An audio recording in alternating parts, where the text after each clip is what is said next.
ACN news में आपका स्वागत है। मैं हूं गणेश अग्रवाल और आप देख रहे हैं दमोह जिले की खबरें।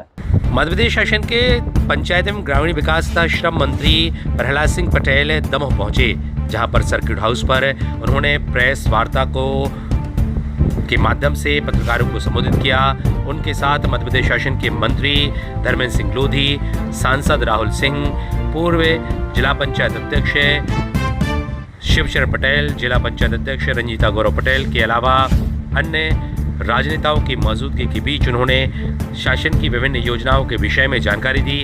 साथ ही आगामी कार्य योजनाओं के विषय में भी विस्तार से बताया। उन्होंने विभागीय अनेक योजनाओं के बारे में विस्तार से पत्रकारों के माध्यम से सभी को जानकारी से अवगत कराया। एसीएन न्यूज के लिए सतीश सेन की रिपोर्ट। और इसलिए इन बातों पर भी ध्यान रखना जरूरी है कि कार्ड पास तो होता है लेकिन मजदूरी करने में रुचि नहीं है, और आपसे अच्छा अनुभव किसी और का नहीं है। इसलिए ग्रामीण विकास मंत्रालय से इसलिए मैं अपनी बात वहीं से शुरू करता हूँ। वैसे हम विश्वकर्मा जयंती को ही निर्माण से जुड़े हुए सभी लोगों के का दिवस मानते हैं, लेकिन देश और दुनिया ने जो तिथि तय की है वो एक ही। उनको भी एक बड़ा स्पष्ट संदेश है कि जो विभाग मेरे पास है उसमें ग्रामीण विकास मंत्रालय में मनरेगा एक योजना है जो जरूरतमंद को उसके मांग के अनुरूप मजदूरी देने के लिए योजना है। अभी प्रधानमंत्री जी का, माननीय शिवराज जी का धन्यवाद करता हूँ कि उन्होंने उसकी मजदूरी बढ़ाई। ये बड़ी बहुत शिक्षित मांग थी और स्केल और कैसे बेहतर हो सकता है इस पर भी हमने प्रेजेंटेशन उसका दिया। दूसरा, जो मिनिमम बेस था श्रम मंत्रालय का, क्योंकि मैं श्रम मंत्री भी हूँ, तो उसमें हमने सीधे 60 रुपये की बढ़ोतरी की है मिनिमम बेस। जो कोर्ट गए थे अथवा सरकार का पैसा सही रहा। प्रदेश में लगभग 89 लाख रजिस्टर्ड पंजीकृत श्रमिक थे, लेकिन उसमें कुल 53,000 ही सक्रिय। उनके जब मैं मंत्री बना था तो मैंने 3 दिन का चिंतन शिविर इसी बात के लिए लगाया था। पहले दिन जिला पंचायत अध्यक्ष, जिला पंचायत सीईओ, महानगर के पास के जनपद और उनके सरपंच, दूसरे दिन जनपद अध्यक्ष और जनपद सीईओ, तीसरे दिन जिला पंचायत सदस्य। लेकिन 2 यूनिट छूट गए थे, उसमें थे सरपंच और जनपद सदस्य।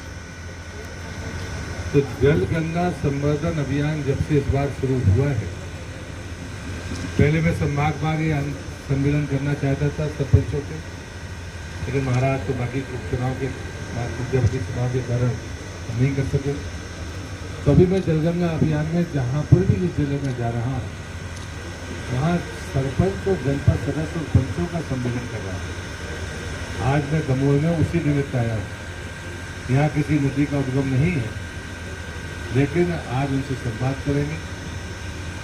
जलगंगा संवर्धन अभियान पिछले वर्ष 1 माह का था, इस बार 3 माह का है। तो पिछले वर्ष 1 माह में 32 नदियों को उद्गम कर गया था। इस बार का मेरा संकल्प है कि मध्य प्रदेश से निकलने वाली कोई भी छोटी बड़ी नदी, तो गंगा बेसिन, नर्मदा बेसिन या गोदावरी बेसिन किसी में भी गिरती हो, वहाँ तक जाने का संकल्प है।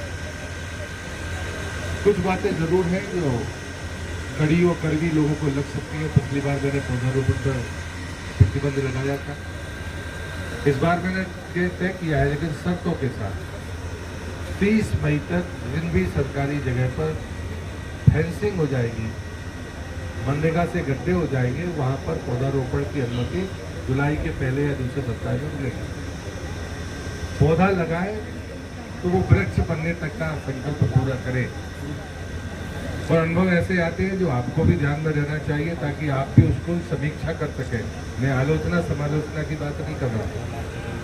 पिछले बार हमने बटियागढ़ ब्लॉक का प्रोजेक्ट जरारू धाम में पत्थर पे लगाया था, आप भी उसके साक्षी हैं। लेकिन जो पौधे हमको 3 साल के मिलने थे वो हमको नहीं मिले, हमको 1 साल का पौधा दिया गया, क्योंकि टारगेट के चक्कर में जो नर्सरियां करती हैं उसका प्रमाण जरारू धाम, क्योंकि हम उसको बचा कर ले गए। अगर वही पौधे 3 साल के होते तो आज जंगल दिखता आपको 1 साल के भीतर, क्योंकि हमने उनको सुरक्षित रखा। तो पौधारोपण का पहला नियम है कि वृक्ष 3 साल पुराने होना, 3 साल तक उनकी अगर रक्षा हो गई तो फिर वो आपको देंगे, आपको उनको देने की कोई जरूरत नहीं। दूसरा मैंने कहा कि पानी कहाँ से आएगा। एक तो है हमारे जल स्रोत, नदियाँ 12मासी थी, हमारी आंखों के सामने सूख गई। तो छोटी नदियों पर अभी भी अतिक्रमण नहीं है, बहुत आवास मतलब जनसंख्या का दबाव नहीं है। अगर हमने उनको 12मासी करने का संकल्प लिया जो 5-7 सालों में हो सकता है, तो हम अपनी बड़ी नदी को सुरक्षित रखने का रास्ता तय कर सकते हैं। आज दुनिया श्रम दिवस मनाती है। उस दृष्टि से मैं 2 ही बातें कहूँगा कि चाहे मनरेगा हो और चाहे मध्य प्रदेश का मिनिमम वेज हो, दोनों में हमने पर्याप्त बढ़ोतरी की है, इसलिए भारत सरकार का धन्यवाद। दूसरा, गंगा जल संवर्धन अभियान ये आने वाली पीढ़ी के लिए करने का है, जो हमारे पुरखे कहते रहे। वृक्ष हम अपने बच्चों की और आने वाली पीढ़ी के लिए लगाते हैं। जल संवर्धन का मतलब है कि पानी कहाँ से मिलेगा, तो वो पौधों और पहाड़ों से ही मिलेगा। और जो स्रोत हमने खाली कर दिए हैं उनके पुनरुत्थान के बारे में सोचना, और ये अभियान 3 महीने चल रहा है, इसलिए मुख्यमंत्री जी का आभार। भारत सरकार ने 2 फैसले किए हैं।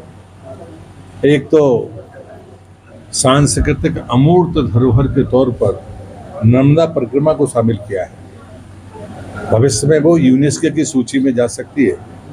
इसलिए प्रधानमंत्री जी और संस्कृति मंत्री का मैं हृदय से आभारी हूँ। और दूसरा फैसला है जातिगत जनगणना का। दशकों से राजनीतिक दल इसे विवाद का मुद्दा मानते हैं।